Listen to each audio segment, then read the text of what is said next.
I don't like that music anymore. Mind if I close the window?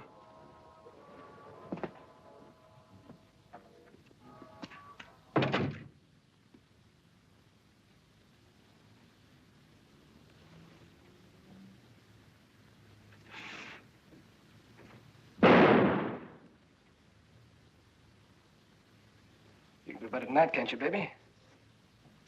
Better try it again. Maybe if I came a little closer.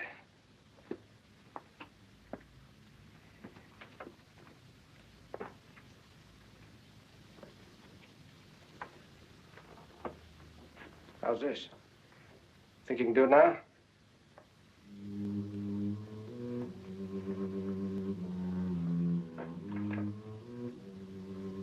Why didn't you shoot again, baby?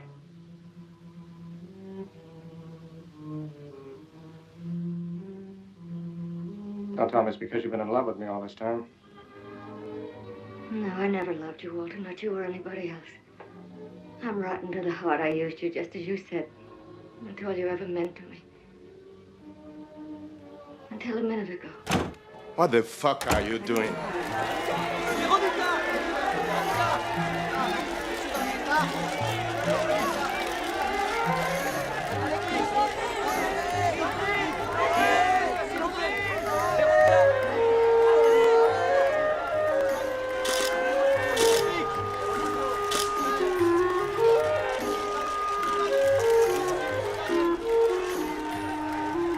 Estamos con uno de los directores para mí más lúcidos que tiene el panorama del cine contemporáneo.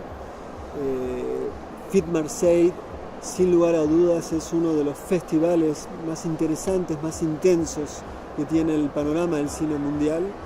Y Pierre Rehm es el responsable de ese festival y de una concepción de un festival de cine. Así que tenerlo aquí con nosotros en el cinematógrafo es un verdadero privilegio. Jean-Pierre, I'd like to know something silly maybe, but sometimes we missed the goal and we miss the horizon. What are festivals for? What a festival should be, and why you are making a festival? There are many festivals, so what a festival should be is nothing to be answered, except by taking a look at what exists. I don't think there should be only one type of festival, but why and how? Let's say I'm trying to work with Fit Marseille is to take advantage of this intense short period of time to make films as well as filmmakers escape loneliness. I think films are lonely most of the time. When they're in theaters, they're lonely. And filmmakers are very lonely. They do their film and then they somehow meet the audience in Q&As, and that's it. And as we know, films is a very long process. It takes sometimes several years and sometimes in very difficult condition. If we think of, let's say, Chinese films, not only, but in this particular case. So once you have said that, you have said not very much. But this is the starting point. Starting point is what is escaping loneliness. Then it's creating dialogues between films, between filmmakers and the audience, and meets things that was prepared, done, cooked for a long time, and then suddenly given as a great meal, where you can discuss many things around this meal. You can discuss the taste of the food. You can discuss the origin of the material you used to cook. You can discuss the number of the people around the table. Yes, and so I think for me, festival is to, at least Film Marseille, is to allow discoveries of way to say and see and hear things. And I think there are various forms or types of film festival, but there's also various types of films.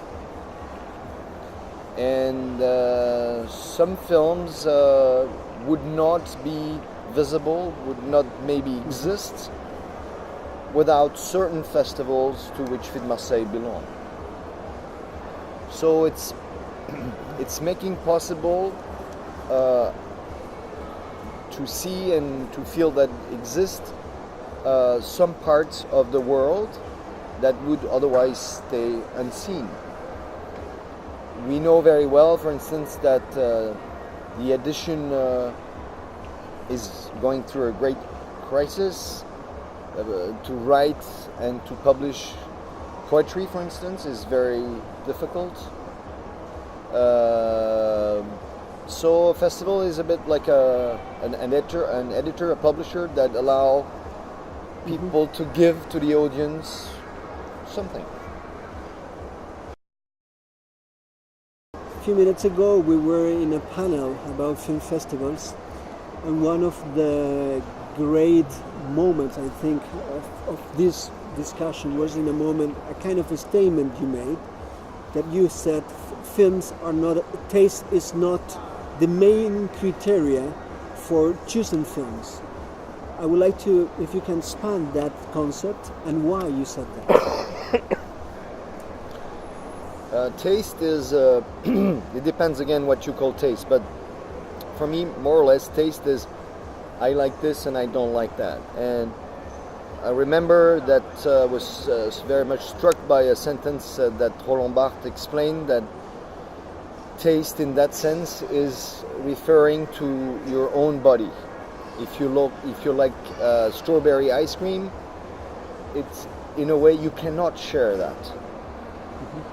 Because in a way you are not even really able to reason that, right? So you like ice cream, strawberry ice cream. What can I say? You know, or I don't know. So I think selection and showing films in a festival has nothing to do with this enclosed thing, which is I like, I don't like. I think that what is shown in a festival is rather linked to an experience, which is knowledge of history of cinema, and according to which you can sense the moves that a film is doing or not doing. And which has nothing to do with taste. And so it's not really expert, but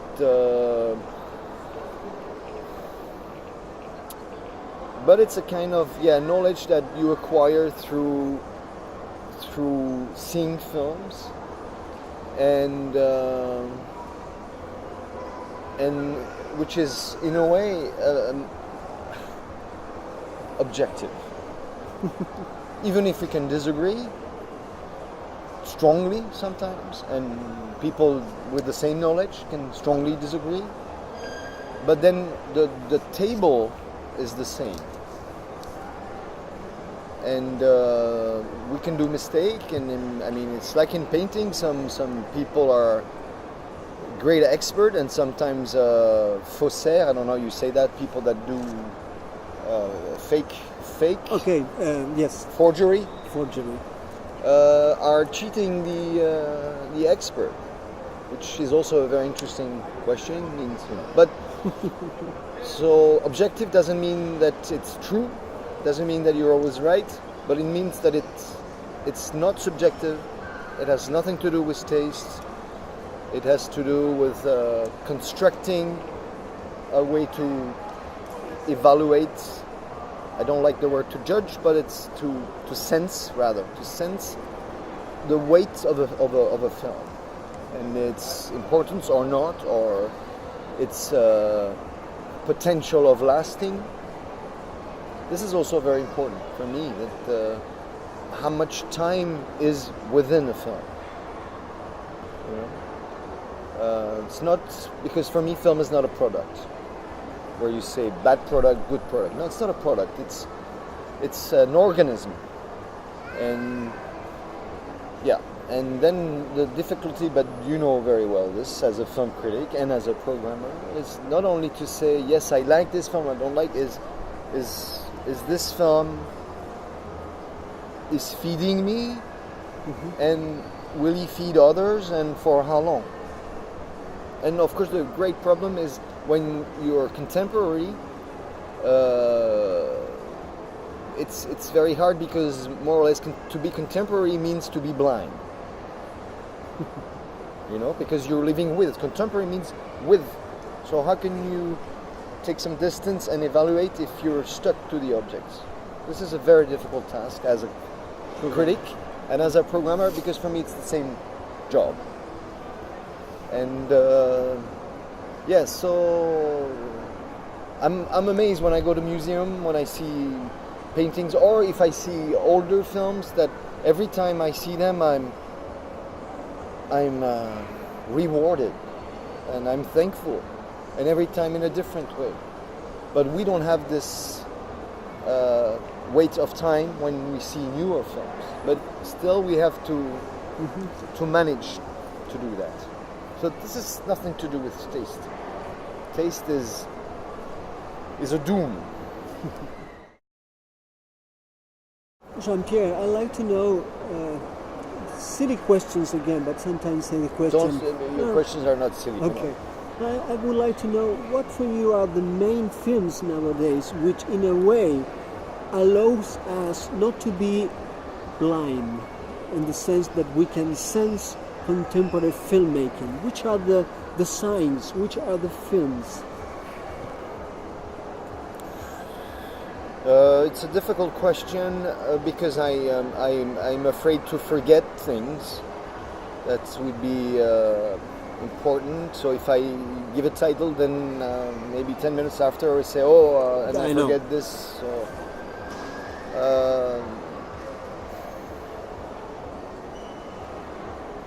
well, if we take BAFICI, for instance, I was not in Berlin, so I didn't see Miguel Gomes' film in Berlin. I have the great pleasure to discover here. For me, it's an important film because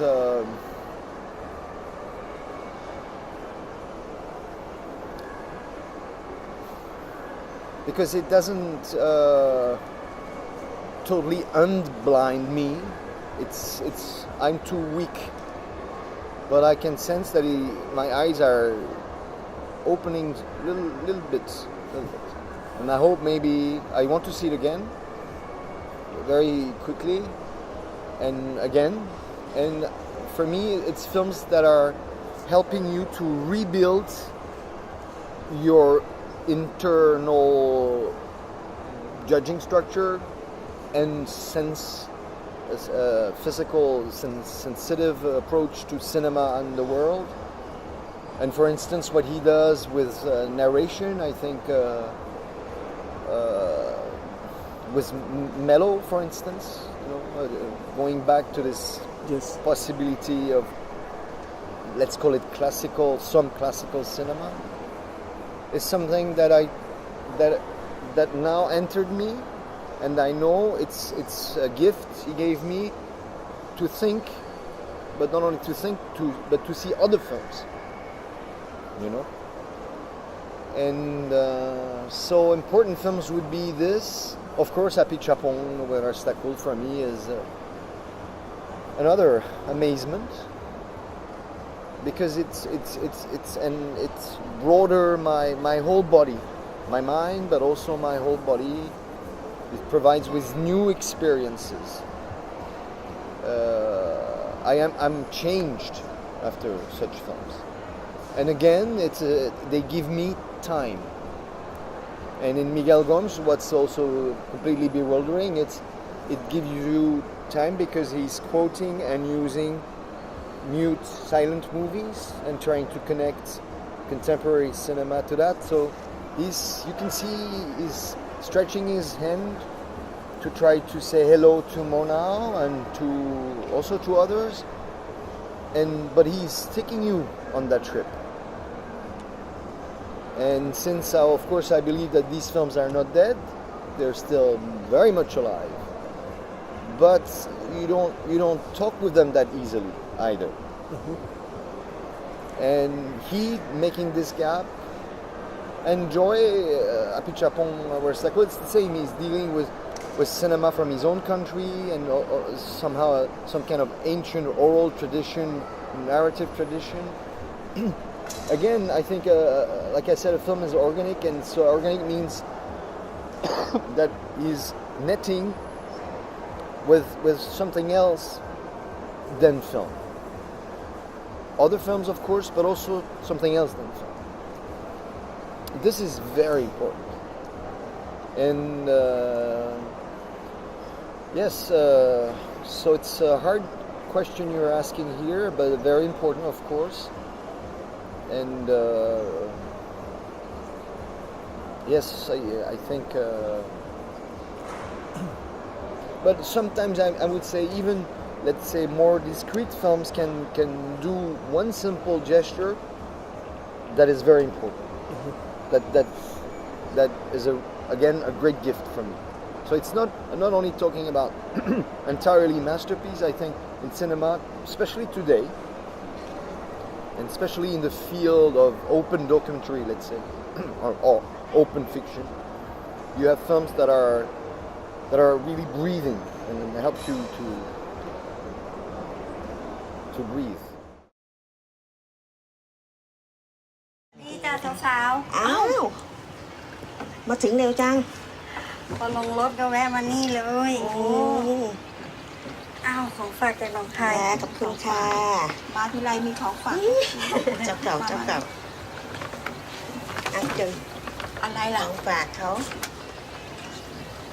อ๋อแหนมกับหมูยอ เจ้าเก่า ห้องที่นานี้ลมเย็นๆเนาะอากาศดีด้วย เนี่ยบรรยากาศ เป็น เป็น ไง ไงไปหนองคายเจอแฟนเก่าไหมเนี่ย เจอเอาไปตัดผมใหม่รอขึ้นเร็วๆเลยจ้ะพี่เหรอแหมหน้าตาก็สดใสใช่ไหมเธออันนี้กินมะม่วงไหมเอาน้ำดีกว่าดีคอแห้งแล้วพี่ดนเป็นไงบ้างล่ะก็อย่างนี้เลยเธอเรื่อยๆหนูเห็นรถกระบะพี่จอดอยู่ข้างนอกอ๋อขับมาเองแล้วแล้วแฟนพี่ล่ะตัดหางไปละถ้าอยู่ด้วยกันแล้วมันไม่ดีเราก็ไม่ต้องอยู่ด้วยกันถูกแค่นั้นเอง